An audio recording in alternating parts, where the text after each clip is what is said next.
నమస్కారం వాజీ వార్తలకు స్వాగతం. ముందుగా ఈనాటి ముఖ్యాంశాలు చూద్దాం. ఏడాదిలో కూటమి ప్రభుత్వం ఏమీ చేయలేదని బొత్స చెప్పడం సిగ్గుచేటు. గత ప్రభుత్వం కూటమి ప్రభుత్వం పాలనపై బొత్స చర్చకు రావాలని సవాలు విసిరిన మంత్రి కొండపల్లి.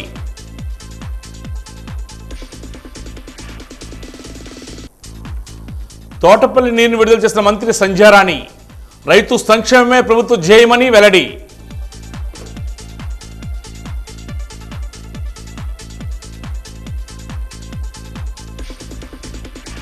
నిరసన తెలియజేసిన జిందాల్ బాధితులు తమకు న్యాయం చేయాలని డిమాండ్.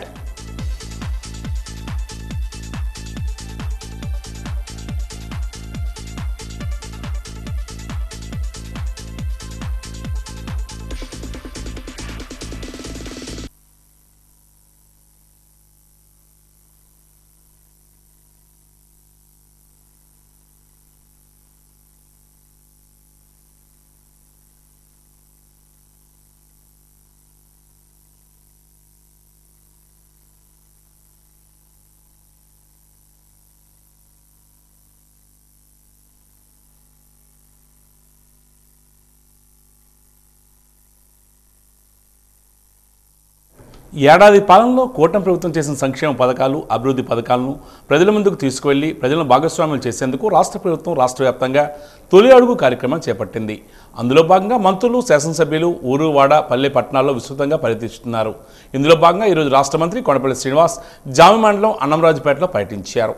అన్నంరాజుపేటకు చేరుకున్న మంత్రికి గ్రామస్తులు, టీడీపీ నేతలు, కార్యకర్తలు ఘన స్వాగతం పలికారు. గ్రామాల్లో ఇంటింటికి వెళ్లి ప్రజలకు ప్రభుత్వం చేసిన అభివృద్ధి పనులను వివరిస్తూ కరపత్రాన్ని అందించారు. రాష్ట్ర ప్రభుత్వం చేపడుతున్న అభివృద్ధి పనుల్లో ప్రజలు కూడా భాగస్వాములు కావాలని ఆయన పిలుపునిచ్చారు. రాష్ట్ర ప్రభుత్వం ఎన్నికల్లో ఏదైతే హామీలు ఇచ్చిందో వాటిని తూచా తప్పకుండా అమలు చేస్తున్నామని మంత్రి తెలియజేశారు.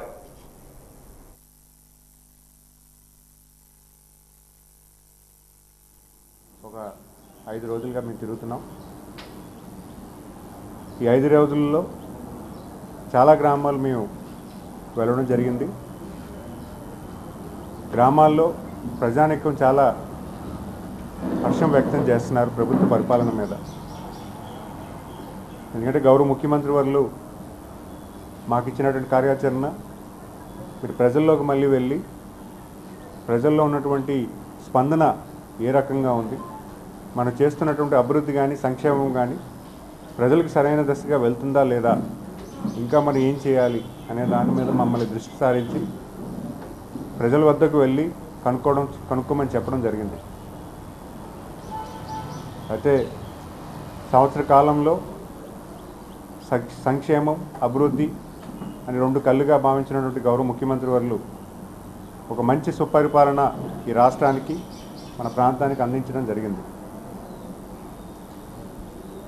ఎలక్షన్ ప్రామిసెస్ ఏవైతే ఉన్నాయో అవన్నీ కూడా నెరవేరుస్తూ అభివృద్ధిని కూడా లోటు అవ్వకుండా గ్రామీణ ప్రాంత అభివృద్ధి అవ్వచ్చు, రోడ్లు అవ్వచ్చు, అలాగే డ్రింకింగ్ వాటర్ ఫెసిలిటీ అవ్వచ్చు, అలాగే పంచాయతీ అడ్మినిస్ట్రేషన్ అవ్వచ్చు, మున్సిపాలిటీ అడ్మినిస్ట్రేషన్ అవ్వచ్చు, సుమారు 95 కేంద్ర పథకాల్లో మళ్ళీ సుమారు 80 పథకాలు లింక్ చేసి కేంద్ర రాష్ట్ర ప్రభుత్వం నిధులన్నీ కూడా మన రాష్ట్రంలోకి తీసుకురావడం జరుగుతుంది. ఈ సంవత్సర వ్యవధిలో ఎలక్షన్లో చెప్పినటువంటి పెన్షన్ కార్యక్రమం పెద్ద ఎత్తున గ్రాండ్ సక్సెస్ చేశామని కూడా చెప్పుకోవాల్సిన అవసరం ఉంది. ఎందుకంటే నెలకి సుమారు 2700 కోట్ల రూపాయలు 65 లక్షలు పెన్షన్దారులు ఎవరైతే ఉన్నారో వాళ్ళకి పెద్ద ఎత్తున జూలై 1వ తారీఖు నుంచి మనం ఇవ్వడం జరుగుతుంది. శాసన మండలి సభ్యులు బొత్స సత్యనారాయణ కామెంట్స్పై మంత్రి కొండపల్లి శ్రీనివాస్ స్పందించారు. జామి మండలం పర్యటన ముగించుకొని వచ్చిన మంత్రి కొండపల్లి ఆయన నివాసంలో మీడియా సమావేశాన్ని నిర్వహించారు. ఈ మీడియా సమావేశంలో ఆయన మాట్లాడుతూ 2019 నుంచి 2020 వరకు అంటే ఏడాదిలో నాటి వైసీపీ ప్రభుత్వం జిల్లాకు ఏమి చేసిందో, 2024 నుంచి 2025 వరకు అంటే ఈ ఏడాదిలో కూటమి ప్రభుత్వం జిల్లాకు ఏమి చేసిందో చర్చించేందుకు నేను సిద్ధంగా ఉన్నాను. బొత్స సిద్ధంగా ఉన్నారా అని సవాల్ విసిరారు. జిల్లాలో ఉన్న తోటపల్లి తారకరామ ప్రాజెక్టు నిర్మాణ పనులపై మీడియా ప్రతినిధులు అడిగిన ప్రశ్నలకు మంత్రి స్పందిస్తూ తోటపల్లి రిజర్వాయు పనులు కూటమి ప్రభుత్వం అధికారంలోకి వచ్చి 25% పనులు పూర్తి చేసి సాగునీరు అందిస్తున్నామని, అలాగే తారకరీమ తీర్థసాగర్ ప్రాజెక్టు 100 కోట్ల ప్రభుత్వం కేటాయించిందని, ప్రస్తుతం ప్రాథమికంగా క్షేత్రస్థాయిలో పనులు చేస్తున్నారని పేర్కొన్నారు. ఇప్పటికే ఇరిగేషన్ మంత్రి నిమ్మల రామానాయుడు పర్యటించి అక్కడ ప్రాజెక్టులపై నివేదికలు తయారు చేశారని ఆయన చెప్పారు. అలాగే జిల్లాలో జూట్ పరిశ్రమలు, షుగర్ ఫ్యాక్టరీలు మూతపడుతున్న నేపథ్యంలో ప్రత్యామ్నాయ పరిశ్రమలు ఏమైనా వస్తున్నాయా అని మీడియా ప్రతినిధి అడిగిన ప్రశ్నకు సమాధానంగా జిల్లాలో ఉన్న జూట్ పరిశ్రమలు మూతపడ్డాయి. ఉన్న ఏకైక జూట్ పరిశ్రమ నెల్లిమర్ల జూట్ పరిశ్రమ. ఈ పరిశ్రమలో ఎటువంటి ఇబ్బందులు లేకుండా ఇప్పటికే యాజమాన్యంతో మాట్లాడామని, ప్రభుత్వం నుంచి కావాల్సిన సహకారం అందిస్తామని చెప్పామని తెలియజేశారు. జిల్లాలో పరిశ్రమలను రాబట్టి నిరుద్యోగ యువతీ యువకులకు ఉపాధి అవకాశాలు కల్పించాలనే లక్ష్యంతో ముఖ్యమంత్రి చంద్రబాబు కృషి చేస్తున్నారని మంత్రి తెలియజేశారు. సపోజ్ ఆయన నియోజకవర్గం ఉంది, ఈ విజయనగరం జిల్లా ఉంది. అసలు 5 ఏళ్ళుగా కనీసం గ్రామీణ ప్రాంతంలో ఒక తట్ట ఇసుక మట్టిని ఎత్తారా? కనీసం ఒక చిన్న సీసీ రోడ్ వేసుకోగలిగారా? అంతసేపు సచివాలయ బిల్డింగ్లు కట్టామన్నారు. మరి మిగతా బేసిక్ లివింగ్ ఎమ్యూనిటీస్, ఇంటి ముందు హైజీన్ లివింగ్కి కాలువలు కట్టాలి, ఒక రోడ్డు వేసుకోవాలి. అసలు ఏం చేశారు? ఏమీ చేయలేదు. కొన్ని ఇక్కడ ఉన్నటువంటి ఇండస్ట్రీస్ 5 ఏళ్ల పాటు వాళ్ళు పరిపాలించారు కదా, విజయనగరంకి ఏం చేశారు? రాష్ట్రం వదిలేండి, బొత్స సత్యనారాయణ గారు ఈ విజయనగరం జిల్లాకి ఆయన ఒక మంత్రిగా వ్యవహరిస్తున్నారు కాబట్టి ఈ జిల్లాకి ఏం చేశారు కూడా ఆయన చెప్పుకోవాలి. సంవత్సర కాలంలో ఈ ప్రభుత్వం ఏం చేసింది, వాళ్ళు పరిపాలన చేసిన సంవత్సర కాలంలో వాళ్ళు ఏం చేయగలిగారు అనే దాని మీద నేను డిబేట్కి రెడీ. వాళ్ళు రాగలుగుతారా? వాళ్ళ పరిపాలన 19 నుంచి 20 వరకు ఏం చేశారు, ఈ పరిపాలన 24 నుంచి 25 వరకు ఏం చేశామో మేము చెప్పుకోవడానికి రెడీగా ఉన్నాం. ఒక సంవత్సరంలో మేము ఎన్ని మంచి పనులు చేసాం, వాళ్ళ సంవత్సరంలో ఏం చేయగలిగారు అనేది చెప్పడానికి నేను రెడీగా ఉన్నాను. ఇప్పుడు ఎంఎస్ఎంఈ పార్క్ అనేది ఎస్టాబ్లిష్ చేస్తాం. పార్క్ వచ్చిన తర్వాత ఇండస్ట్రీస్ పెట్టే వాళ్ళు దాన్ని బట్టే కదా నీడ్ ఉంటుంది. ఇప్పుడు మేము తాటిపూడి కోసం, వాటర్ కోసం ఎక్కడ మేము ప్రాజెక్ట్ ఇనిషియేట్ చేయలేదు. వాటర్ని తీసుకెళ్ళడానికి ఎక్కడ మేము కూడా టెండర్ కాల్ చేయలేదు. దానికి కావాల్సిన వర్కులు చేయట్లేదు. గవర్నమెంట్ ఏమీ డైరెక్షన్ ఇవ్వలేదు. ఎందుకు ఈరోజు ఆ డిస్కషన్ తెస్తున్నారనేది నా ఉద్దేశం. పార్క్ డెవలప్ చేయడానికే మేము సానుకూలంగా ఉన్నాం. అక్కడ ఇండస్ట్రీస్ ఏమొస్తాయి, ఆ ఇండస్ట్రీస్ పెట్టే వాళ్ళ రిక్వైర్మెంట్, వాటర్ రిక్వైర్మెంట్ ఎంత అనేది అసెస్మెంట్ అనేది ఇండస్ట్రీస్ వచ్చిన దాన్ని బట్టి ఉంటుంది. ఇప్పుడు కూడా స్టీల్ ప్లాంట్ పెట్టాం అనుకోండి, ఆ స్టీల్ ప్లాంట్ పెట్టేదానికి ఎంత వాటర్ కావాలనేది ముందే అసెస్మెంట్ ఉంటుంది. వీడి ఇది ఎంఎస్ఎంఈ అనేది రకరకాల ఇండస్ట్రీస్ వస్తాయి. కొంతమంది బుట్టలు మ్యానుఫ్యాక్చరింగ్ చేయడం వస్తుంది, ప్లాస్టిక్ ఇది వస్తుంది, లేకపోతే ఇంకేదైనా చిన్న చిన్న పరిశ్రమలు వస్తాయి. ప్లాస్టిక్ మన ఫుడ్ ప్రాసెసింగ్ రావచ్చు, లేకపోతే ఇంకేమైనా చిన్న చిన్న iron steel based fabrication works రావచ్చు. ఎంఎస్ఎంఈ అనేది 1,00,000 రూపాయల నుంచి 50 కోట్ల వరకు ఉంది. సో అలాంటి ఇండస్ట్రీస్కి ఎంత వాటర్ కావాలనేది అసెస్మెంట్ ఇంకా జరగల. ఆ అసెస్మెంట్ వచ్చిన దాన్ని బట్టి మనం ముందుకెళ్దాం అనేది నా ఆలోచన. సో కొత్త ఇండస్ట్రీస్కి ప్రపోజల్ తెస్తున్నాం, లార్జ్ ఇండస్ట్రీస్కి చాలా ప్రపోజల్స్ తెస్తున్నాం. అవన్నీ కూడా గవర్నమెంట్ దృష్టిలోకి వెళ్తున్నాయి. సో మనకి మెయిన్ ఫ్యాక్టర్ ఏంటంటే ల్యాండ్ అనేది మనకి చాలా లిమిటెడ్గా ఉంది. ఎందుకంటే ఎక్కువ వ్యవసాయ దాకా ల్యాండ్ ఎక్కువ ఉంది. దానికి ల్యాండ్ లిమిట్తో ఉన్నటువంటి ప్రాజెక్ట్స్ని కూడా మేము ప్రపోజల్ చేశాము. సో సానుకూలంగా ఎస్ఐపిబిలో, స్టేట్ ఇన్వెస్ట్మెంట్ ప్లానింగ్ బోర్డులో అప్రూవ్ అయిపోతే అప్పుడు మేము ముందుకు తీసుకొచ్చి చెప్తాం. సో డెఫినెట్గా పొటెన్షియల్ ప్రాజెక్ట్స్ అయితే ఉన్నాయి. తోటపల్లి ప్రాజెక్ట్ తీసుకొచ్చి 25% కంప్లీట్ చేసాం. తర్వాత కనీసం ఒక మట్టి కూడా ఎత్తలే, ఒక తట్టడి మట్టి కూడా ఎత్తలే. ఇప్పుడు ఉన్నటువంటి ఇరిగేషన్ ప్రాజెక్ట్స్ కూడా కనీసం బడ్జెట్ ఇవ్వాల. మేము బడ్జెట్ ఇచ్చాం, ప్రభుత్వం వచ్చిన వెంటనే బడ్జెట్ ఇవ్వడం జరిగింది. మరి అలాగే ఈ ఇయర్ కూడా మళ్ళీ క్లీనింగ్కి బడ్జెట్ ఇవ్వడం జరిగింది. సెకండ్ క్రాప్ కూడా అవకాశం పెరిగింది. ఖచ్చితంగా ఫినిష్ చేస్తాం. దానికి ఒక బడ్జెట్ ప్లాను ప్రక్రియ ఉంటుంది. లేదు, ఆ ప్లాన్ సంబంధించి మంత్రితో నేను మాట్లాడతాను. పాజిటివ్ వైపు ఏంటంటే సీఎం గారు దాంట్లో డిస్కషన్ తీసుకొచ్చారు. ఆ డిస్కషన్లో ఉత్తరాంధ్ర ప్రాజెక్టులన్నీ వేగవంతం చేయమన్నారు. So that itself is a positive sign for us. Next ఏమవుతుంది, డిపిఆర్ ఎంతవరకు వచ్చింది, రివైజ్డ్ ఎస్టిమేట్స్ ఎప్పుడు వస్తాయి, ఆ రివైజ్డ్ వచ్చేసిన బడ్జెట్ ఎప్పుడు అలొకేట్ అవుతుంది, ఎప్పుడు దాని కాంట్రాక్టర్ వస్తారు, ఇవన్నీ కూడా క్రమేణా అవుతుంది. రాష్ట్ర స్త్రీ శిశు సంక్షేమ గిరిజన శాఖ మంత్రి గుమ్మడి సంధ్యారాణి ఈరోజు తోటపల్లి జలాశయం నుండి ఖరీఫ్కు నీటిని విడుదల చేశారు. పార్వతీపురం, మన్యం, విజయనగరం, శ్రీకాకుళం జిల్లాలోని దాదాపు 17 మండలాల్లో చిన్ననీటి పారుదల ట్యాంకులను నింపడానికి నీటిని విడుదల చేశారు. ఇది ప్రాజెక్టు కింద చివరి ఆయకట్టు వరకు నీటి నిర్వహణకు సహాయపడుతుంది. ఈ రిజర్వాయర్ను 1,31,221 ఎకరాల ఆయకట్టును అందించడానికి యోచించగా ఇప్పటి వరకు 84,033 ఎకరాల ఆయకట్టుకు అందించగలిగారు.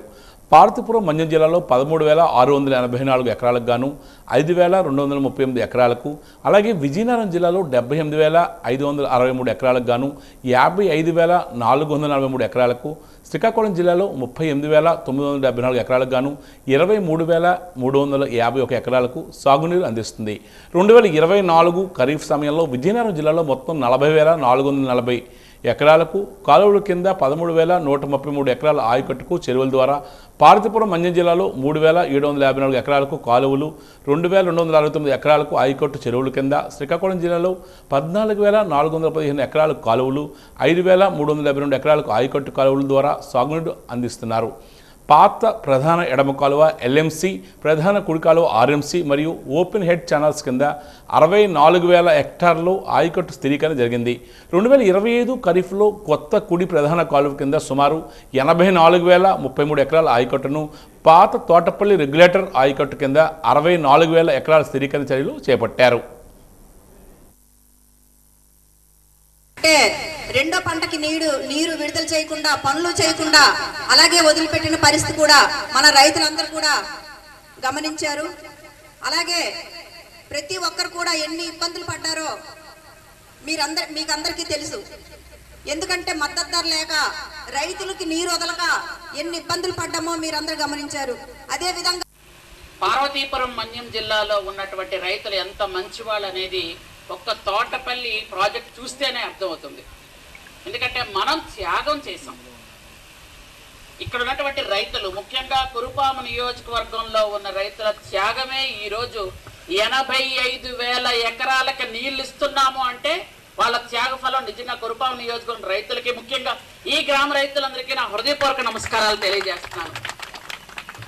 ఎందుకనంటే మనకిప్పుడు ఈ తోటపల్లి వాటర్ విడుదల చేస్తే 85,000 ఎకరాలకు నీళ్లు వెళ్తుంది. అందులో కేవలం 5,000 ఎకరాలు మాత్రమే మన పార్వతీపురం నియోజకవర్గానికి ఉంటుంది. కురుపాముకైతే 1 ఎకరా కూడా ఎక్కడ తడిచే దాఖలాలు లేవు. పార్వతీపురం జిల్లా మొత్తంకి, పార్వతీపురం నియోజకవర్గానికి మాత్రమే 5,000 ఎకరాలు అయితే, విజయనగరం జిల్లాకి 55,000 ఎకరాలకు వెళ్తుంది నీళ్లు. శ్రీకాకుళం జిల్లాలో 25,000 ఎకరాలకి నీళ్లు వెళ్తున్నాయి. వాళ్ళందరూ కూడా ఈ నీళ్లు తీసుకొని రైతులు సస్యశ్యామలంగా పంటలు పండించుకుంటున్నారు. అయితే మన రైతుల్లో ఆ బాధ ఉంటుంది. అందుకని ప్రతిసారి ఇక్కడ వాటర్ విడుదల చేయడానికి రావడానికి ఎవరిలో ఉత్సాహం ఉండదు. ఎందుకు నీళ్ళు వదులుతాంలే, మాకు చొక్కైనా వస్తాయా అనే ఆలోచనలో ఉంటారు. కానీ ప్రతి వాళ్ళు అలాగే అనుకుంటే ప్రాజెక్టులు గడవడం కానీ, ప్రాజెక్టులు మనం కట్టడం కానీ చెయ్యలేము. విశ్వబ్రాహ్మణ యూత్ అసోసియేషన్ అనుబంధ మహిళా విభాగం ఆధ్వర్యంలో ఉచిత వైద్య శిబిరాన్ని ఏర్పాటు చేశారు.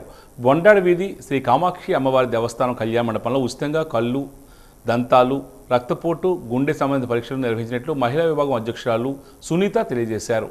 పట్టణంలోని పుష్పగిరి ఆసుపత్రి, వి డెంటల్ కేర్, విశాఖపట్నం కేర్ ఆసుపత్రుల సహకారంతో ఈ ఉచిత వైద్య శిబిరం నిర్వహించినట్లు అధ్యక్షురాలు సునీత తెలిపారు. ఈ శిబిరానికి స్థానికుల నుండి అనూహ్యమైన స్పందన లభించింది. పరీక్షల అనంతరం ఉచితంగా మందులు పంపిణీ చేశారు. ఈ కార్యక్రమంలో డాక్టర్ అజయ్, డాక్టర్ వేణి, యూత్ అసోసియేషన్ అధ్యక్షులు విజయ్ కుమార్, సంఘం కార్యదర్శి ఝాన్సీరాణి, ఉపాధ్యక్షులు సత్యలక్ష్మి, శ్రీనివాసరావు, మోహన్ తదితరులు పాల్గొన్నారు. ఫ్రీ హెల్త్ క్యాంప్ని కండక్ట్ చేస్తున్నాము. దానికి వీళ్ళందరూ సపోర్ట్ చేస్తున్నారు. మా వెనకాతలు ఇంకా సపోర్ట్ చేసిన వాళ్ళు చాలామంది ఉన్నారు. దీనికి అనుగుణంగానేమో అంటే వారి సేవలు అందించడం కోసం డాక్టర్లు వైజాగ్ నుంచి కేర్ హాస్పిటల్ నుంచి, డెంటల్ హాస్పిటల్ నుంచి, వి కేర్ డెంటల్ హాస్పిటల్ నుంచి, తర్వాత ఏమో విజయనగరం పుష్పగిరి హాస్పిటల్ నుంచి ఐ స్పెషలిస్టులు, ఈ డాక్టర్స్ వాళ్ళ సహృదయంతో సేవ చేయడానికి దీనికి వచ్చారు, వారి సేవలు అందించడం కోసం. ఇంకా మాకు సేవలు సేవా కార్యక్రమాలు చేయడానికి ఎన్నో ఆలోచనలు ఉన్నాయి. దానికి మీరందరూ సహకరించాలని కోరుకుంటున్నాము. గతంలో 2023లో ఈ సంఘాన్ని ఏర్పాటు చేశారు. అలాగే సేవా కార్యక్రమాలు చాలా మటుకుని ప్రతి నెల కూడా పేదవాళ్ళకి 5 కేజీలు బియ్యం చొప్పున ఇంచుమించు 150 మందికి ఇవ్వడం జరుగుతుంది. అలాగే మరి ఉచిత నీటి సరఫరా కూడా ప్రతిరోజు 365 రోజులు కూడా ఏర్పాటు చేయడం జరుగుతుంది. అలాగే మన శివైక్యం చెందిన వారు ఎప్పుడైనా సరే చదివితే మన వాళ్ళలోని అనంతశాల ఏర్పాటు 60,000 రూపాయలతో ఏర్పాటు చేయడం జరిగింది. ప్రతి విషయంలో కూడా సేవా కార్యక్రమాలు చేస్తూ వాళ్ళ ఆధ్వర్యంలో కూడా చాలా చక్కనైన కార్యక్రమాలు చేస్తున్నారు. ముందుకి ఇంకా కూడా బాగా జరగాలని మా అందరూ కూడా సపోర్ట్ చేసి మాకు ఈ అవకాశం కల్పించినందుకు ధన్యవాదాలు. జూనోసిస్ డే సందర్భంగా విజయనగరం బహుళార్థక పశు వైద్యశాలలో పెంపుడు కుక్కలకు ర్యాబిస్ వ్యాక్సినేషన్ కార్యక్రమాన్ని నిర్వహించారు. ఈ సందర్భంగా జిల్లా పశుసంవర్ధక శాఖ joint director doctor YV Ramana మాట్లాడుతూ ప్రతి పెంపుడు కుక్కలకు వీధి కుక్కలకు ర్యాబిస్ వ్యాక్సిన్ వేయాలని తెలియజేశారు. లూయి ఫాస్చర్ అనే శాస్త్రవేత్త కుక్కగాటుకు మందును కనుగొన్నారని చెప్పారు. ఇంతవరకు 400కు పైగా కుక్కలకు వ్యాక్సిన్ వేయడం జరిగిందన్నారు. ర్యాబిస్ వ్యాధి వల్ల ఎలాంటి అనర్థాలు జరుగుతాయో కుక్కల యజమానులకు వివరించామని ఆయన చెప్పారు. జూనోసిస్ డే ప్రాముఖ్యతను తెలియజేశారు. ఈ కార్యక్రమంలో బహుళార్థక పశు వైద్యశాల deputy director Mahalakshmi, assistant director Dharmarao తదితరులు పాల్గొన్నారు.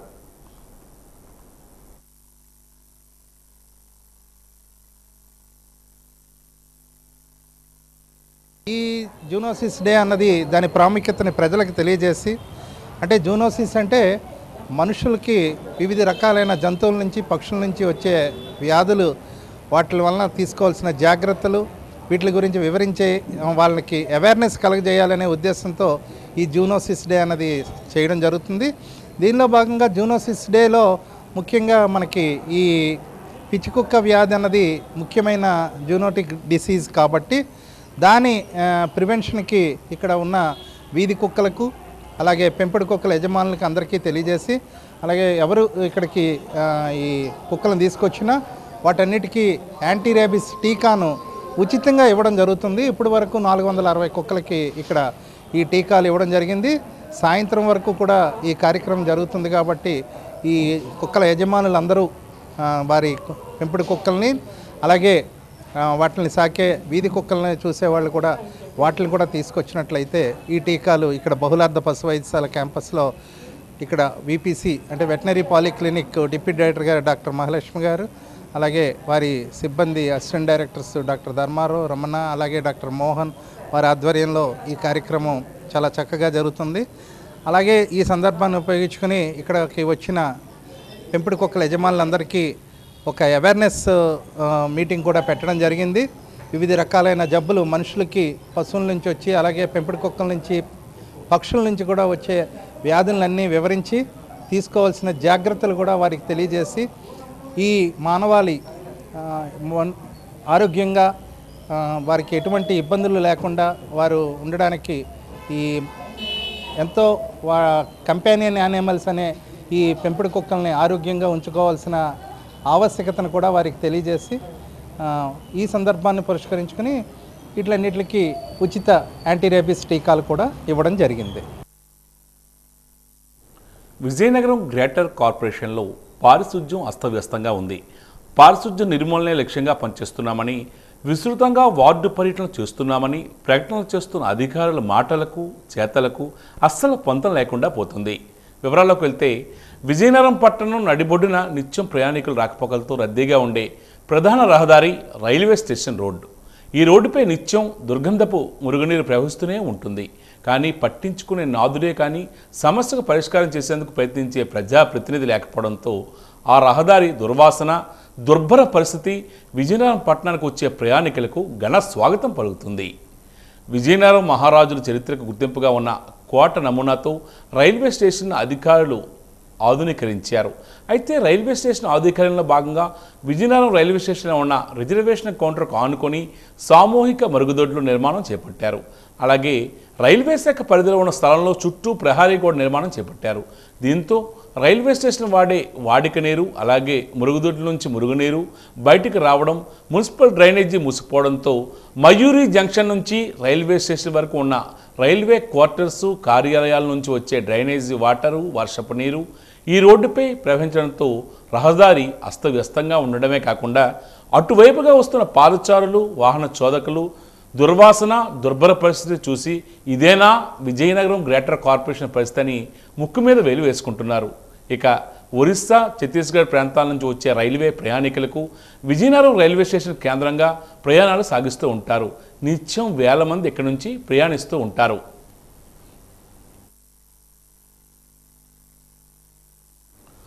ఉపాధ్యాయులను బోధనేతర పనులకు ఉపయోగించుకోవడం దారుణమని, విద్యను చెప్పడానికి ఉపాధ్యాయులను ఉపయోగించాలని యూటీఎఫ్ రాష్ట్ర కోశాధికారి రెడ్డి మోహన్ రావు అన్నారు. జిల్లా పరిషత్లో యూటీఎఫ్ నాయకులు ఈరోజు మీడియాతో మాట్లాడారు. కార్మిక సంఘాలు ఈ నెల 9వ తేదీన దేశవ్యాప్తంగా సమ్మెను చేస్తున్నాయని, సమ్మెను విజయవంతం చేయాలని, సమ్మెకు యూటీఎఫ్ పూర్తి సంఘీభావం తెలియజేస్తుందని తెలియజేశారు. ఉద్యోగులు, ఉపాధ్యాయులకు పాత పెన్షన్ విధానాన్ని అమలు చేయాలన్నారు. ఈ కార్యక్రమంలో యూటీఎఫ్ నాయకులు, ఉపాధ్యాయులు పాల్గొన్నారు.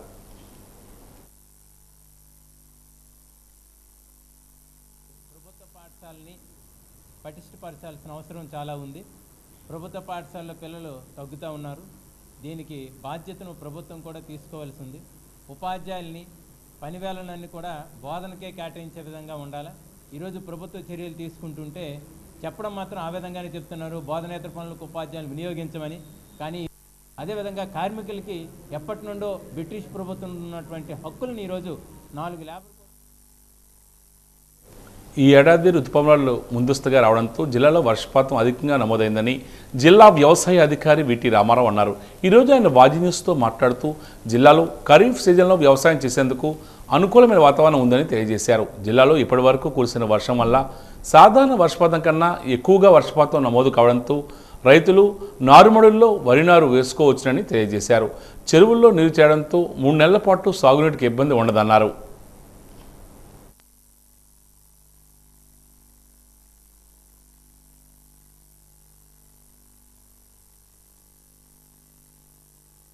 ముఖ్యంగా మరి ఖరీఫ్ సీజన్ ప్రారంభమైందండి. మన జిల్లాలో చూసుకున్నట్లయితే మరి మే నెలలో మంచి వర్షపాతం మనకు నమోదవడం జరిగింది. అంటే పాజిటివ్ డీవియేషన్ అంటే 41% అధికంగా, సాధారణ వర్షపాతం కన్నా అధికంగా మనకి మే నెలలో మన వర్షపాతం పడిందండి. కానీ మరి జూన్ నెలలో చూసుకున్నట్లయితే నియర్లీ 7% నెగిటివ్ డీవియేషన్ అంటే 7% తక్కువగా, సాధారణ వర్షపాతం కన్నా తక్కువగా నమోదైంది. కానీ మరి గత 2 రోజులుగా చూసుకున్నట్లయితే మరి దేవుడి దయ వల్ల మంచి వర్షాలు మనకి నమోదవుతూ ఉన్నాయండి. మరి 1వ తారీఖున చూసుకున్నట్లయితే జిల్లాలో 13 మిల్లీమీటర్ల రెయిన్ఫాల్, అలాగే ఈరోజు మార్నింగ్ 8:30 వరకు చూసుకున్నట్లయితే 20 అంటే దగ్గరగా 33 ఈ 2 రోజుల్లో మనకు రికార్డ్ అయిందనమాట. సో అందు గురించి ఏంటంటే మరి మంచి ఆశాజనకంగా ఖరీఫ్ అనేది ప్రారంభమైందని మనం చెప్పుకోవచ్చు. మరి రైతులు ఈ అవకాశాన్ని ఉపయోగించుకుని నారుమడులు మనం వేగవంతం చేసుకోవాల్సిందిగా రైతులకు మేము విజ్ఞప్తి చేస్తున్నాం. అలాగే విత్తనాల విషయం చూసుకున్నట్లయితే మన 50,000 క్వింటాల్స్ మనము మన జిల్లాకి అలాట్ చేయడం జరిగిందండి గవర్నమెంట్ వారు. దాంట్లో మనకి దగ్గరగా 46,000 క్వింటాల్స్ మనం పొజిషన్ చేయడం జరిగింది. దాదాపుగా ఒక 40,000 క్వింటాల్స్ కూడా మన రైతులకు డిస్ట్రిబ్యూషన్ చేయడం జరిగిందండి. సో విత్తనాలు అన్ని ప్రాంతాల్లో కూడా రైతులు కొనుగోలు చేసి ఉన్నారు. అలాగే మనకి ప్రైవేట్ వ్యాపారుల వద్ద కూడా దగ్గరగా 20,000 క్వింటాల్స్ మనము పొజిషన్ చేయడం జరిగింది. సో విత్తనాలకైతే ఏ విధమైన కొరత లేదని విత్తనాలన్నీ కూడా రైతులు ఆల్రెడీ తీసుకోవడం జరిగింది. ఇంకా ఏదైనా రైతులు కొంతమంది విత్తనాలు తీసుకోదలుచుకున్న వారు ఉన్నట్లయితే మీ సంబంధిత రైతు సేవా కేంద్రాల్లో మీరు సంపాదించినట్లయితే విత్తనాలు మనం ఇవ్వడానికి అవకాశం ఉందండి. ఎందుకంటే మరి ఇంకా 4,000 క్వింటాల్స్ వరకు కూడా మనము ఇచ్చే పరిస్థితి ఉందండి. ఎవరైతే అవసరత ఉందో వారు తీసుకోవచ్చు, ఏ విధమైన ఇబ్బంది ఏమీ లేదు. అలాగే మరి ఈ వర్షాలను ఉపయోగించుకుని ఇప్పుడు మనం ఈ నారుమళ్ళు తయారు చేసుకునే దిశగా చూసుకున్నట్లయితే 40% నారుమళ్ళు ఆల్రెడీ మనకి వివిధ ప్రాంతాల్లో వేయడం జరిగింది. అండ్ ముఖ్యంగా మనకి 2-3 మండలాల్లో అంటే మనకి బొబ్బిలి అండ్ రామభద్రపురం మండలాల్లో మాత్రం కొంచెం డెఫిసిట్ రెయిన్ఫాల్ ఉందండి. మిగతా ప్రాంతాలన్నింటిలో కూడా మనకి మంచి రెయిన్ఫాల్ ఉంది. ఓవరాల్గా మనం చూసుకున్నట్లయితే మన జిల్లాలో మరి 24% అధిక వర్షపాతం అంటే మే జూన్ 2 నెలలు చూసుకున్నట్లయితే 24% అధిక వర్షపాతం రికార్డ్ అయినట్టుగా చెప్పుకోవచ్చండి. ఇదే సీజన్ ఎలా కంటిన్యూ అవుతుందంటే మనకి ఈ శనివారం లోపు మనకి మంచి వర్షపాతం అనేది వస్తుంది. ఆల్రెడీ చెరువులు చూసుకున్నట్లయితే మనకి 20% నియర్గా 20% చెరువులు నిన్నట్టుగా మన సమాచారం ఉంది. సో మనం నియర్గా ఒక 50%, 60% చెరువులు నిండినట్లయితే మనకి ఏ విధమైన ఇబ్బంది లేకుండా ఒక నెల వరకు ఇక్కడ కాపాడతాయి. కాబట్టి మనం వ్యవసాయ సీజన్ అనేది స్టార్ట్ అవ్వడం జరుగుతుంది. సో ఏనాందారులు ఎక్కడైతే ఉన్నారో ఏనాం ల్యాండ్స్, ఆ ఏనాం ల్యాండ్స్ అన్నీ కూడా మనకి రైతు భరోసా పరిధిలోకి ఇంకా రాలేదు. అన్నదాత సుఖీభవ పరిధిలోకి వచ్చే విధంగా కూడా చర్యలు తీసుకోవడం జరుగుతుంది. వారిని ఇప్పుడు గుర్తిస్తున్నామండి. కొన్ని చోట్ల మనకి ఏంటంటే జామిలో కానీ లేకపోతే ఆరామదార్ వలస, సంతకవిటి ఇట్లాంటి ప్లేసుల్లో మనకి ఏనాందారులు ఉన్నారండి. వాళ్ళందరూ కూడా వాళ్ళని కూడా మన రైతు వీళ్ళకి అన్నదాత సుఖీభవ వచ్చే విధంగా కూడా చర్యలు చేపట్టడం జరుగుతుంది.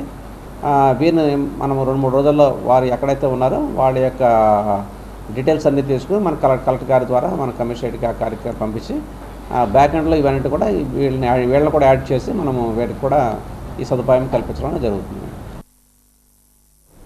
డ్రైవర్ల మెడకు ఉరితాడు బిగించి రవాణా రంగాన్ని కార్పొరేట్ శక్తులకు కట్టబెట్టే మోటార్ వాహన చట్టం 2021, భారత న్యాయ సంహిత చట్టం 106ను వెంటనే రద్దు చేయాలని జూలై 9వ తేదీన దేశవ్యాప్త సమ్మె నిర్వహిస్తున్నామని సిఐటియు నాయకులు జగన్మోహన్ రావు తెలియజేశారు. ఈరోజు జిల్లా పరిషత్లో దేశవ్యాప్త సమ్మె గోడ పత్రికను ఆవిష్కరించారు. ఈ సందర్భంగా ఆయన మాట్లాడుతూ 10 కోట్ల మంది రవాణా రంగ కార్మికులకు కేరళ తరహాలో సంక్షేమ బోర్డు ఏర్పాటుతో పాటు ప్రభుత్వమే ఈ యాప్ నడపాలని ఆయన అన్నారు. లైసెన్సు, రెన్యువల్, రిజిస్ట్రేషను, వాహన ఫిట్నెస్ సర్టిఫికెట్లు ఆర్టీఓ కార్యాలయం ద్వారా జరగాలని డిమాండ్ చేశారు.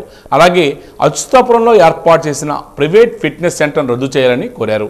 పెట్రోల్, డీజిల్ ధరలు తగ్గించాలని, వాహన కొనుగోలుకు వడ్డీ లేని రుణాలు ఇవ్వాలని విజ్ఞప్తి చేశారు. వాహన మిత్రాలకు 15,000 రూపాయలు తక్షణమే చెల్లించాలని, పెంచిన టోల్ గ్రీన్ రద్దు చేయాలని పేర్కొన్నారు. ఫీజులు, పెనాల్టీలు, చనాలను పెంచుతూ గత ప్రభుత్వం ఇచ్చిన జీవో నెంబర్ 21ని కూటమి ప్రభుత్వం ఉపసంహరించుకోవాలని కోరారు. అలాగే జూలై 9వ తేదీన జరుగుతున్న దేశవ్యాప్త సమ్మెలో రవాణా రంగ ఓనర్లు, డ్రైవర్లు స్వచ్ఛందంగా పాల్గొని విజయవంతం చేయాలని పిలుపునిచ్చారు. ముఖ్యంగా మోడీ అధికారంలోకి వచ్చిన తర్వాత రవాణా రంగం మీద పెద్ద ఎత్తున దాడి జరుగుతుంది. 100కి 90% మంది స్వయం ఉపాధిగా బ్రతుకుతున్నటువంటి రవాణా రంగాన్ని కొన్ని కార్పొరేట్ సంస్థలకు అప్పచెప్పడం కోసం ఊబరు, వాలా, ర్యాపిడో వంటి సంస్థల్ని కేంద్ర రాష్ట్ర ప్రభుత్వాలు అనుమతిస్తున్నాయి. ఈ మొత్తం కార్మిక వర్గం మీద, ట్రాన్స్పోర్ట్ కార్మికుల మీద పెద్ద ఎత్తున భారాలు మోపుతున్నాయి. ఈరోజు అంతర్జాతీయ మార్కెట్లో క్రూడ్ ఆయిల్ ధరలు తగ్గినా, పెట్రోల్, డీజిల్ ధరలు తగ్గించకుండా డ్రైవర్ల మీద ఆర్థికంగా భారం వేస్తున్నారు. మేము మహిళలందరికీ ఉచిత బస్సు ప్రయాణాన్ని అమలు చేస్తామని చెప్పేసి ప్రకటించారు. సంతోషం, దాన్ని స్వాగతిస్తున్నాం.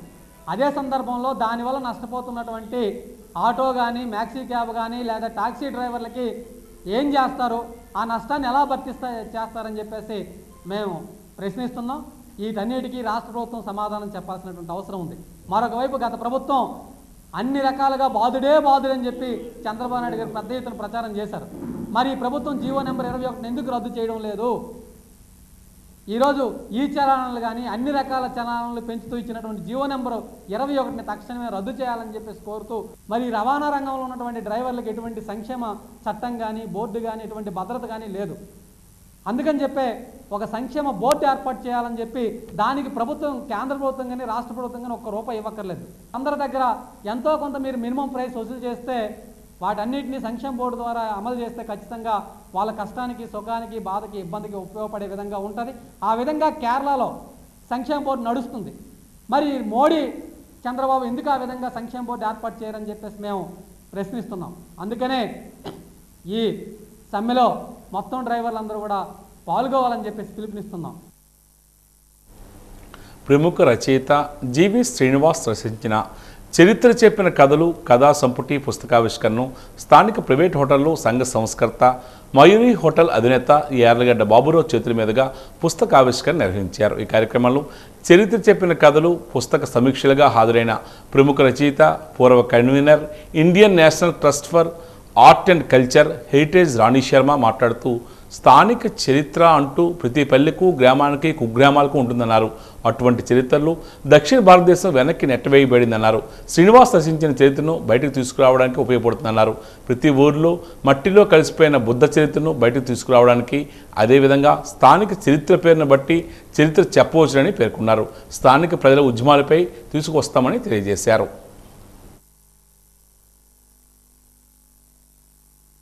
మంచి కథకుడు కంటే గొప్ప కథకుడు అవడానికి సామాజిక బాధ్యత ఉన్నవాడు అవుతాడు. బాధ్యత ఉన్నది అనుకున్నవాడు గొప్ప కథకుడు, మంచి కథలు రాయొచ్చు. ఈ చరిత్ర చెప్పిన కథలు చూసిన తర్వాత గొప్ప కథకుడు అయ్యే అవకాశం ఉందని నేను అంటే ఆ బాధ్యత తెలుస్తుంది. ఇందాల సాయి గారు చెప్పినట్లు స్థానికంగా చాలా చరిత్రలు ఉంటాయి. సామాన్యుల జీవితం ఒక పెద్ద చరిత్ర గ్రంథం. మనకు చరిత్ర అంటే ఆరాణి, ప్రేమ పురాణం, ఈ ముట్టడికి అయిన ఖర్చులు, మతలబులు, కైఫియతులు అవి కావు ఈ చరిత్ర సారం. శ్రీశ్రీ గారు చెప్పారు, అయినా ఎవడు దాన్ని పట్టించుకోలేదు. శ్రీశ్రీ చెప్పిన పదాన్ని పాడారే తప్ప పాలకులు ఎవరు నేటివ్ చరిత్ర గురించి మాట్లాడలేదు.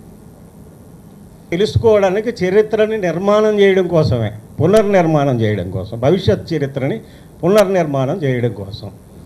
ఆ నేపథ్యంలో బహుశా ఒక్కొక్క రచయితకి ఇందాల అప్పలనాయుడు అంటే బహుళ అన్నట్టుగా, కారా అంటే యజ్ఞం అన్నట్టుగా, శ్రీశ్రీ అంటే మహాప్రస్థానం అన్నట్టుగా, రేపు శ్రీనివాస్ అనేసరికి చరిత్ర చెప్పిన కథలు గుర్తుంటాడు ఆయన.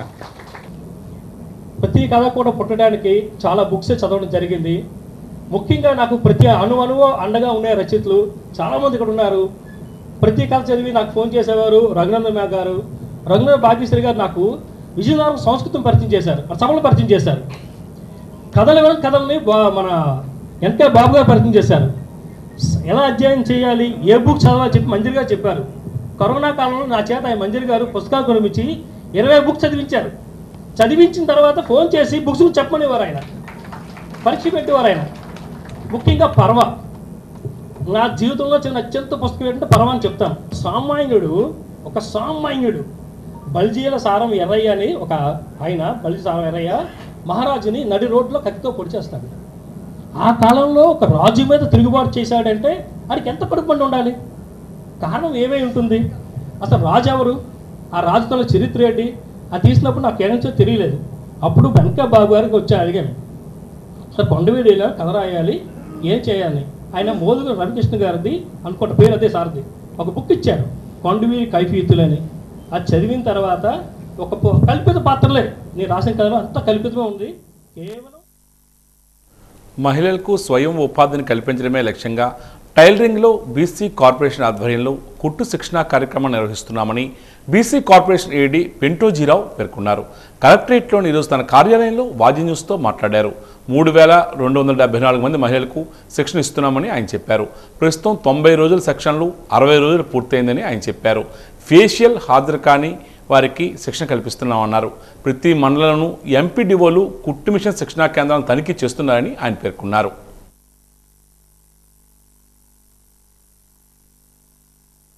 మన బీసీ కార్పొరేషన్ సంబంధించి ఈ 25-26 యాక్షన్ ప్లాన్కి ప్రస్తుతం బేసిక్ టైలరింగ్ శిక్షణ కార్యక్రమం అనేది మన జిల్లాలో 24 సెంటర్లలో 3274 మంది శిక్షణ పొందడం జరుగుతుంది. మహిళలు ఎవరైతే బీసీ, కాపు, రెడ్డి, ఆర్యవైశ్య, క్షత్రియ, బ్రాహ్మణ కమ్యూనిటీ వాళ్ళు ఎవరు ఉన్నారో వాళ్ళంతా కూడా 18 సంవత్సరాల నుంచి 50 సంవత్సరాల మధ్యలో ఉన్న యువతలకి, మహిళలకి శిక్షణ ఇవ్వడం జరుగుతుంది. ఆల్రెడీ సుమారు 2 నెలల కార్యక్రమం కూడా జరిగింది. ఇది 90 రోజుల శిక్షణ కార్యక్రమం. ఈ 90 రోజుల్లో రోజుకి 4 గంటలు ఉదయం ఒక బ్యాచ్, మధ్యాహ్నం 4 గంటలు ఒక బ్యాచ్, 2 బ్యాచ్లుగా సపరేట్ చేయడం జరిగింది. అందులో ఉదయం 9 గంటల నుంచి 1 గంట వరకు 4 గంటలు శిక్షణ, మధ్యాహ్నం బ్యాచ్ 1 గంట నుంచి 5 గంటల వరకు శిక్షణ కార్యక్రమం జరుగుతుంది. ఇందులో ఫేషియల్ అటెండెన్స్, ఎఫ్ఆర్ఎస్ అటెండెన్స్ తీసుకోవడం జరుగుతుంది. దాని ప్రకారం శిక్షణ ఇవ్వడం జరుగుతుంది. ఆ శిక్షణ కార్యక్రమానికి ప్రతి వారం కూడా మరి బీసీ కార్పొరేషన్ నుంచి అధికారి, అదేవిధంగా మండల డెవలప్మెంట్ ఆఫీసర్ గారు కానీ, కమిషనర్ మున్సిపాలిటీ నుంచి కానీ ప్రతి వారం కూడా సెంటర్స్ విజిట్ చేసి అక్కడున్న లోటుపాట్లు అయితేనేమో కానీ, సజెషన్స్ అయితేనేమో కానీ వెబ్సైట్లో మనం నమోదు చేయమని మనకి ఇన్స్ట్రక్షన్స్ గవర్నమెంట్ నుంచి ఉన్నాయి. ఇవన్నీ విజయనగరం జిల్లా పద్మశాలి సంక్షేమ సంఘం ఆధ్వర్యంలో మెడికవర్ హాస్పిటల్లో పద్మశాలి గ్లోబల్ యాప్ ఆవిష్కరణ కార్యక్రమాన్ని నిర్వహించారు. ఈ కార్యక్రమానికి ముఖ్య అతిథిగా మాజీ పార్లమెంట్ సభ్యులు సంజీవ్ కుమార్ హాజరయ్యారు. ఆయన డాక్టర్ తిరుమల ప్రసాద్తో కలిసి ప్రతిభా పురస్కారాలను కూడా అందజేశారు. ఈ సందర్భంగా ఆయన మాట్లాడుతూ పద్మశాలీల కులంలో పేదవారిని గుర్తించి వారికి భరోసా కల్పించడానికి పద్మశాలి గ్లోబల్ యాప్ ఎంతగానో ఉపయోగపడుతుందని పేర్కొన్నారు. ఈ యాప్ ద్వారా యువతకు ఉద్యోగ అవకాశాలు, వివాహాలు, లీగల్కి సంబంధించిన సలహాలు ఇవ్వడం జరుగుతుందన్నారు. ఈ కార్యక్రమంలో వెంకటేశ్వర్లు, డాక్టర్ ఉదయ్ కుమార్ తదితరులు పాల్గొన్నారు.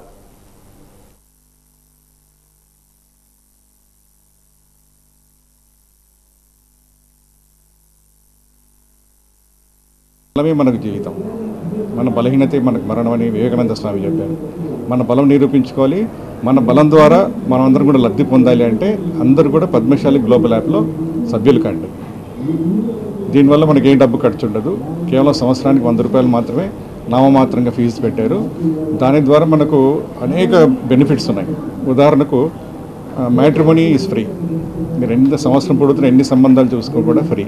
Job search is free. అంటే జాబ్ ఇవ్వాలనుకున్న వాళ్ళు కానీ జాబ్ తీసుకోవాలనుకున్న వాళ్ళు కూడా ఇందులో ప్రవేశించి ఆ ఫెసిలిటీ ఉపయోగించుకోవచ్చు. తర్వాత ఫ్రీ మెడికల్ అడ్వైస్. ఎక్కడున్నా కూడా మీరు ఫోన్ ద్వారా మీకు నచ్చిన డాక్టర్ ఒక 20-30 మంది ప్యానల్ ఉంటుంది. అందులో మీరు చూసుకొని మీకు నచ్చిన డాక్టర్తో మీరు సలహా తీసుకోవచ్చు. Free legal advice. అంటే మీకు ఏమైనా కోర్టుకు సంబంధించిన వ్యవహారాలను కూడా మీరు అడ్వైస్ తీసుకోవచ్చు. ఈ విధంగా 15 సేవలు పెట్టాం. కౌన్సిలింగ్ పెట్టాం, కెరీర్ గైడెన్స్ పెట్టాం, అండ్ ఇంపార్టెంట్ ఫామ్స్ డౌన్లోడ్ చేసుకోవడానికి డౌన్లోడ్స్ సెక్షన్ పెట్టాం. తర్వాత మంచి ప్రతిభ ఉన్న వాళ్ళకు సత్కరించడానికి అవార్డ్స్ పెట్టాం. ఈ విధంగా 15 సేవలు. ఇది ఆల్మోస్ట్ 100% ఫ్రీ. దేనికి కూడా మీకు ప్రత్యేకంగా ఏది కూడా ఛార్జెస్ చేయరు. ఇది ఎందుకు పెట్టామంటే మొత్తం యావత్ పద్మశాలి సమాజాన్ని ఒక డిజిటల్ వేదిక మీదకి తీసుకురావాలి. ఫిజికల్గా అందరినీ ఒక 1,00,000 మందిని ఒక చోట కూర్చోబెట్టి మనం మీటింగ్స్ చేయలేము. డబ్బుతో కూడుకున్న పని, చాలా శ్రమతో కూడుకున్న పని. కానీ ఇప్పుడు మోడర్న్ టెక్నాలజీ మన సాంప్రదాయాలను ఏకీభవించి మనం ఒక మంచి డిజిటల్ ప్లాట్ఫామ్ చేసాం. దీని కొరకు మనం అందరం సభ్యులు కావాలి. ఎప్పుడైతే మనం ఇందులో సభ్యులు అవుతామో అప్పుడు మన బలం పెరుగుతుంది. మనం దీని బెనిఫిట్స్ బాగా అందుకోవచ్చు. దేశానికి స్వతంత్రం రావడానికి గాంధీ ఎలా పోరాడి తీసుకొచ్చారో మాకు మా భూములపై మళ్ళీ మాకు స్వతంత్రం వచ్చినట్లు చొరవ తీసుకోవాలని జిందాల్ భూ నిర్వాసితులు న్యాయం కోరుతూ గాంధీ, అంబేద్కర్ చిత్రపటాలకు పాలాభిషేకం నిర్వహించారు. జిందాల్ పరిశ్రమకు భూములు ఇచ్చిన రైతులు, భూబాధితులు నేటికి 15 రోజులుగా శాంతియుతంగా తమ నిరసన తెలియజేస్తున్న అటు అధికారులు కానీ ఇటు ప్రజాప్రతినిధులు కానీ జిందాల్ కంపెనీ వారు కానీ స్పందించడం లేదని, శాంతియుతంగా చేస్తున్న మా నిరసనను పోలీసుల ద్వారా అడ్డుకుంటున్నారని, మాకు న్యాయం చేయాలని గాంధీ, అంబేద్కర్ చిత్రపటాలకు పాలాభిషేకం చేసి నిరసన తెలియజేశారు. అప్పట్లో తెల్లవారి నుంచి మనకి స్వతంత్రం తెచ్చిన గాంధీజీ మళ్ళీ మాకు న్యాయం చేసి మాకు స్వతంత్రం తేవాలి, మేము మా భూముల్లో స్వతంత్రంగా తిరిగేటట్లు చేయాలని పాలాభిషేకం చేసి కోరుకున్నామని పేర్కొన్నారు. అలాగే హోంమంత్రి అనిత, జిల్లా కలెక్టర్ అంబేద్కర్ మా సామాజిక వర్గానికి చెందినవారే అని, మాకు మీ ద్వారానైనా న్యాయం చేయాలని మీడియా ద్వారా వాళ్ళు వేడుకుంటున్నారు.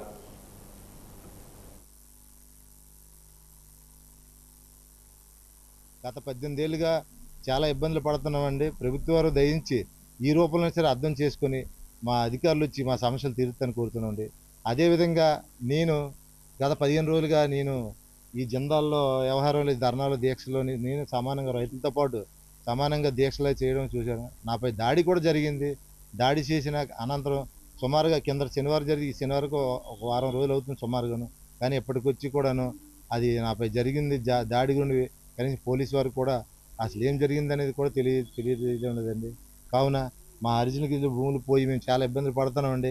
పోలీసు వారు దయించి మీరు కూడా మేము దీక్ష చేయాలనుకుంటున్నామండి. మేము ఇప్పటికీ 4-5 సార్లు మీకు పర్మిషన్ కోవడం జరిగింది. ఎస్పీ గారు తెలియజేయడం జరిగింది, ఎస్సీ గారు తెలియజేయడం జరిగింది, వీళ్ళందరికీ తెలియజేసి జరిగింది. కనీసం వాళ్ళు మాకు పర్మిషన్ ఇవ్వట్లేదండి. మేమేమి బ్రిటిష్ వాళ్ళం కాదండి. మనం బ్రిటిష్ వాళ్ళు ఉన్నది విడిపోయి భారతీయులుగా మారాము. మా భారతీయులు అని మేము కూడా భారతీయులం కాబట్టి మా పట్ల మీరు గౌరవించండి. మీరు గౌరవించి మా ఎస్సీ ఎస్టీ దళితులకి మాకు న్యాయం చేయండి. కలెక్టర్ గారు మీరు కూడా ఒక దళిత కుటుంబం నుండి వచ్చి కలెక్టర్ అయ్యారు సార్. రెండోది హోమ్ మినిస్టర్ గారు అనిత గారు, మేడం గారు మీరు కూడా ఒక దళిత కుటుంబం నుండి వచ్చి ఒక హోమ్ మినిస్టర్ పదవి పొందుతున్నారు. మీరైనా మా పట్ల మేము పడుతున్న ఇబ్బందులు కూడా మీరు గమనించి మా పట్ల ప్రభుత్వం వారు వచ్చిన తక్షణమే మా జిందాల్లో జరిగిన నష్టం గురించి వాటి గురించి మీరు తెలుసుకుంటారని కోరుతున్నామండి. ఇక ఈనాటి వాజీ వార్తలు ముగించే ముందు ముఖ్యాంశాలు మరోసారి. ఏడాదిలో కూటమి ప్రభుత్వం ఏమీ చేయలేదని బొత్స చెప్పడం సిగ్గుచేటు. గత ప్రభుత్వం, కూటమి ప్రభుత్వం పాలనపై బొత్స చర్చకు రావాలని సవాల్ విసిరిన మంత్రి కొండపల్లి.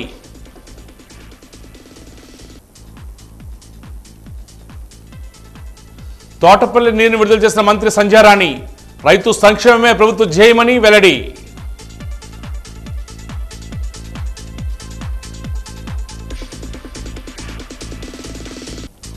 నిరసన తెలియజేసిన జిందాల్ బాధితులు తమకు న్యాయం చేయాలని డిమాండ్.